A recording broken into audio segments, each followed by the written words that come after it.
ఈ శ్వేతపత్రాల యొక్క ఆలోచన తెలంగాణ ప్రజలకి అసలు విషయాలు తెలిసి భవిష్యత్తులో ఏ రకంగా పోతే మంచిది, దానికి సరైనటువంటి సూచనలు వస్తాయనే ఉద్దేశంతో, ఎందుకంటే ఇరిగేషన్లో మనం తమిళనాడు వాళ్ళ యొక్క కార్యక్రమాలు చూస్తాం అధ్యక్ష. ఏ పార్టీ ఉన్నా కూడా కేంద్రం మీద కానీ లేదా వాళ్ళ రాష్ట్రానికి కావాల్సిన అవసరాలకు కానీ అందరూ కలిసి దెబ్బలాడే అలవాటు ఉంది. కానీ మన దగ్గర అది లోపించింది అధ్యక్ష. దానివల్ల కొన్ని అరిష్టాలు జరిగినాయి, కొన్ని అనుకోని సంఘటనలు జరిగినాయి.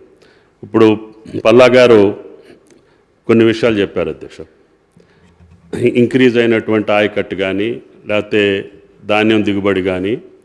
అదృష్టం ఏంటంటే గత 9 సంవత్సరాలు రెయిన్ఫాల్ సఫిషియెంట్ రెయిన్ఫాల్ ఉంది అధ్యక్ష. సఫిషియెంట్ కాదు, ఎక్సెస్ రెయిన్ఫాల్ ఉంది. దానివల్ల గ్రౌండ్ వాటర్ పెరిగింది, పవర్ అవైలబిలిటీ పెరగటం మూలాన 10 లక్షల బోర్లు పెరిగినాయి అధ్యక్ష. ఈ గత 10 సంవత్సరాల్లో ఏటా 1 లక్ష బోర్లు అంటే 10 లక్షల బోర్వెల్స్ పెరిగినాయి అధ్యక్ష. గతంలో 18 లక్షలు ఉంటే ఇప్పుడు 28-29 లక్షలకు చేరుకున్నాయి అధ్యక్ష.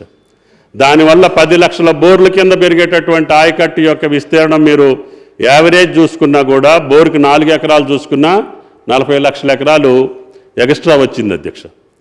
అదృష్టం ఏంటంటే కంటిన్యూ రెయిన్ఫాల్ ఉంది సార్ అధ్యక్ష 9 సంవత్సరాలు కూడా.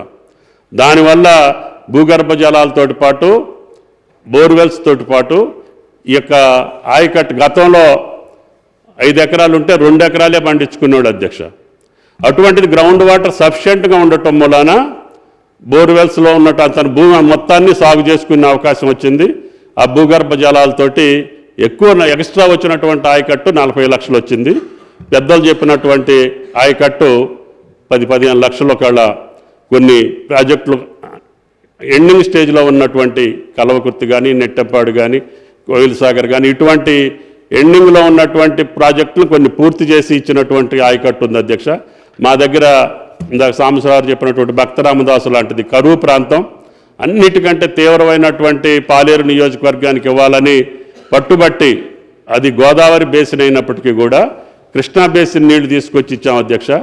రేపు ఈ ప్రాణహిత చేవెళ్ళ కావచ్చు, శ్రీరామ్ సాగర్ సస్టైన్ అయితే దాని ద్వారా ఈ ఆయకట్టుకు వస్తుంది. కేవలం ఆ మోటార్లు తీసేసుకొని మళ్ళీ వాడుకోవచ్చు అధ్యక్ష. అక్కడ ఏ ఇన్ఫ్రాస్ట్రక్చర్ మేము కొత్తగా చేయలే, కేవలం పైప్ లైన్ వేసాము, మోటార్లు పెట్టాము. అవి కూడా దుమ్మగూడెం మోటార్స్, ఇందిరాసాగర్ మోటార్లే తీసుకొచ్చి వాడాము అధ్యక్ష.